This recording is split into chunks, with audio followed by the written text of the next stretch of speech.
A escolha improvável. Juízes capítulo 6, do 11 ao 16. Seja bem-vindo ao nosso encontro com Deus. Prazer, sou o pastor Ricardo Oliveira. Bom, Deus ele não escolhe os capacitados, mas capacita os escolhidos. Gideão foi a prova viva de que Deus pode levantar alguém improvável para cumprir os seus propósitos e também trazer a libertação a um povo totalmente escravizado. E esse evento ele acontece lá no período de Juízes, aproximadamente entre 1050 a 1200 a.C. Após a morte de Josué, Israel tornou-se um ciclo constante de pecado, opressão, arrependimento e libertação. O livro de Juízes mostra uma nação sem rei, onde cada um fazia o que parecia bem aos seus próprios olhos. Juízes 21, 25. E é durante esse período que Israel havia se afastado do Senhor, adorando aí aos deuses de Baal e Azera, que eram os deuses dos cananeus. E por causa disso, Deus permitiu então que os medianitas oprimissem Israel num período aí de 7 anos. Juízes capítulo 6, versículo 1. Os israelitas se escondiam em cavernas, montes, e os seus inimigos destruíam todas as suas colheitas. Não importa o que eles fariam, o que eles faziam, tudo que eles construíam, tudo que eles faziam, vinha o inimigo e roubava, vinha o inimigo e tirava. Tudo isso por causa da total rebeldia, do total coração endurecido, tudo isso por causa do afastamento para com Deus. Temos então, a partir daí que Deus chama um homem chamado Gideão. Juízes capítulo 6, versículo 11 ao 12. Então o anjo do Senhor veio, assentou-se debaixo do carvalho que está em Ofra, que pertencia a Joás, abserita, e Gideão, seu filho, estava malhando trigo no lagar para esconder dos medianitas. O cenário do chamado, o largar, era lugar de pisar as uvas, não era de trigo. Gideão estava se escondendo, tentando sobreviver em meio a toda a opressão, toda a humilhação e toda a perseguição. Mas é nesse cenário, nesse esconderijo, que o anjo do Senhor o chama. O Senhor é contigo, homem valente.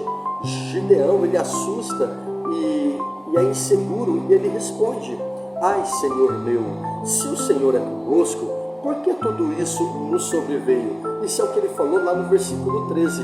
E por isso é que esse texto, o tema da nossa mensagem, é chamado a escolha do improvável. Porque Gideão, ele não se via como alguém valente. E quantas vezes a gente não se vê dessa forma? Quantas vezes nós não enxergamos dessa maneira? Porém, era de uma família pobre e se considerava sendo o menor na casa de seu pai. Versículo 15. Mas uma coisa extraordinária a ser dita é que Deus não escolhe a aparência. Ele vê o potencial que está escondido dentro de cada um, e ele então escolhe esse para aquele propósito. Enquanto Gideão via fraqueza, Deus via nele um libertador para Israel. O processo da fé foi extraordinário. Deus não entrega uma grande missão sem primeiro trabalhar no interior daquela pessoa para estabelecê-lo como alguém que vai executar uma missão extraordinária. Qual foi o passo do processo? Deus desconstruiu primeiro a dúvida que ele tinha. Deus pede que Gideão derrube primeiramente o altar de Baal e construa um altar ao Senhor. Juízes 6, do 25 ao 26. Uma coisa importante a ser dita é: antes de vencer qualquer inimigo, seja externo ou interno, é preciso derrubar os altares dos ídolos interno ou externo que nós temos. Diante disso, temos a confirmação divina, ou a confirmação de Deus. Gideão pede o sinal, há um fleece, um velo de lã, que o primeiro é molhado e depois é seco. Juízes 6, do 36 ao 40. A fé dele estava crescendo diante de cada passo, de cada processo. Deus teve a paciência de trabalhar na insegurança dele, na insegurança de Gideão, tendo assim então o chamado do exército. Então Gideão, ele monta o exército e espantosamente Gideão tem agora à sua disposição 32 mil homens. Porém, Deus deixou apenas 300. Juízes 7, do 2 ao 7, para mostrar que a vitória não seria nem pela força do homem, mas sim pela força do Senhor.